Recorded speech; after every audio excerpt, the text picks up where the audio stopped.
Frankenstein. So Frankenstein is a new horror film directed by Guillermo del Toro, and we all know who Frankenstein is, you know?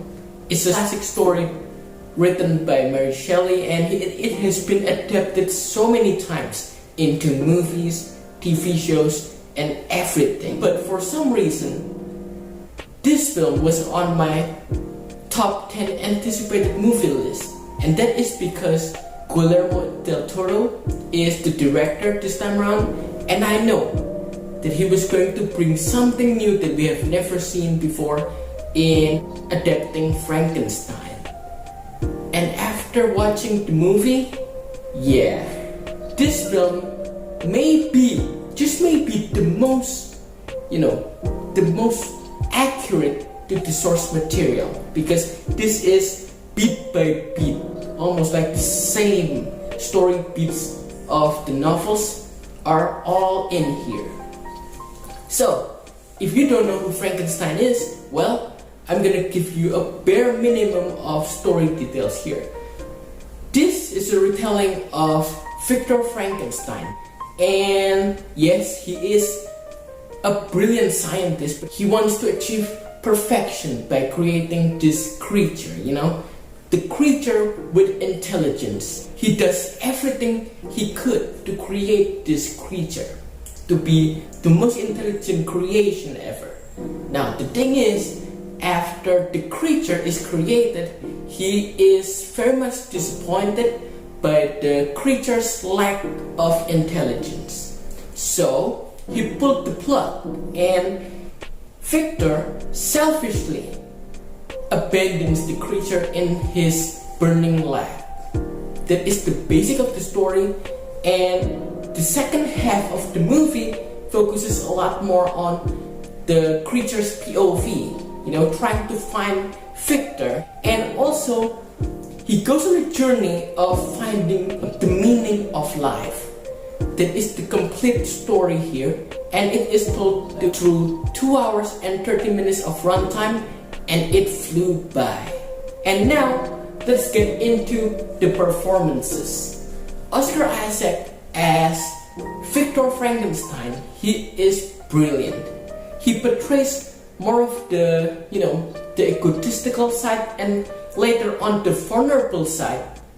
Very balanced out. So these two personas, the first half, the Victor that you see in the first half of the story is very much different than what you see later on, because in the first half of the story he is egotistical, he is brilliant, yeah, sure, but in the second half of the story he is much more afraid, vulnerable, because he knows what his creation can do, horrific things.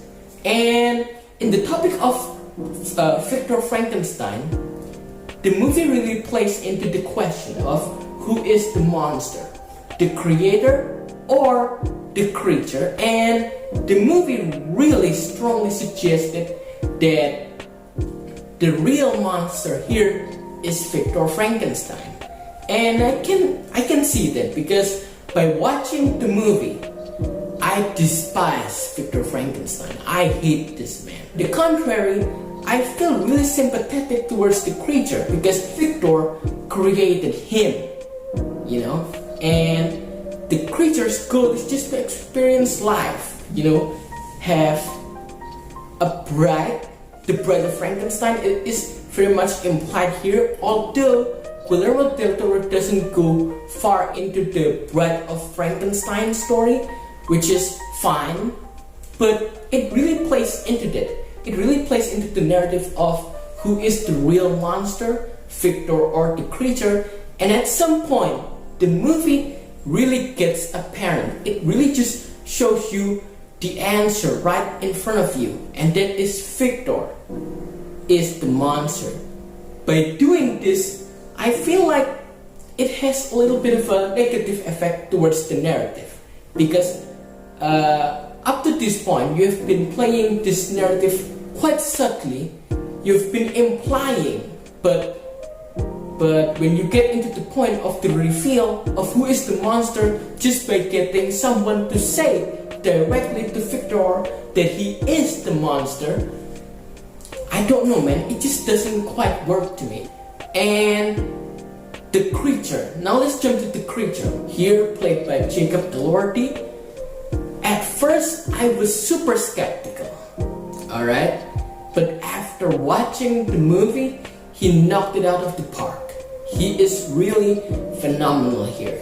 There is a big difference also with the creature that you see in the beginning of the movie and approaching the end of the movie. These two are very different personas. The creature that you see in the first half of the movie, he is much more naive. He doesn't know what to do. When you get into the part where Victor starts chasing Frankenstein and hunts him down, that part of the creature is a much more educated version of the creature. And to go to that point, the creature has to go on another journey, a journey of his own, you know, of learning language, how to speak, and everything.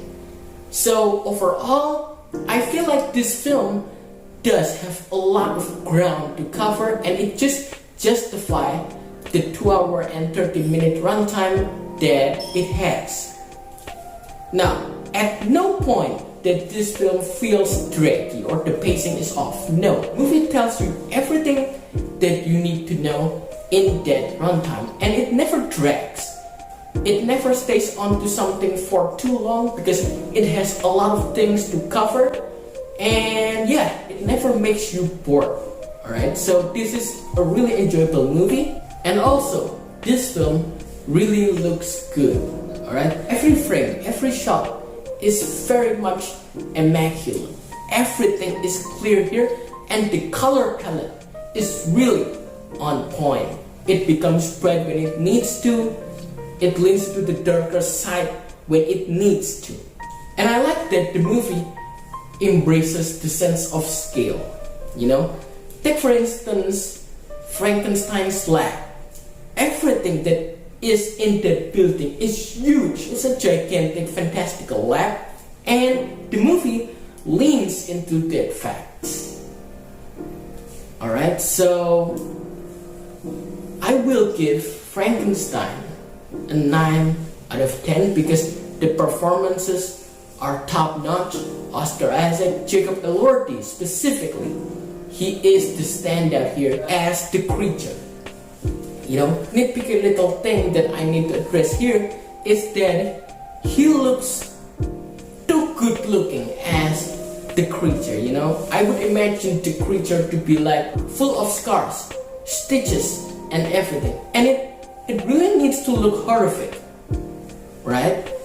That's what we're used to seeing. And for the first time, seeing the creature like this, he's just too good looking to be the creature, alright? And yeah, it tries to do something new with the looks, but I still prefer the classical looks that we are used to seeing. But performance wise, Jacob Elordi was amazing as the creature. So I will give Frankenstein a 9 out of 10. And if you have seen Frankenstein, tell me everything that you like. And do you think, for the people who have read the novel, do you think this is the most accurate adaptation of Frankenstein there is? And also, I will propose another question to you, is that it has been, you know, it has been battling over my mind ever since I watched the movie, is that which one is better, Frankenstein or Nosferatu? Because two of these horror movies are really bangers. Tell me what you think. Which one is better for you and why? Tell me everything. Drop it in the comment section down below, and see you on the next video.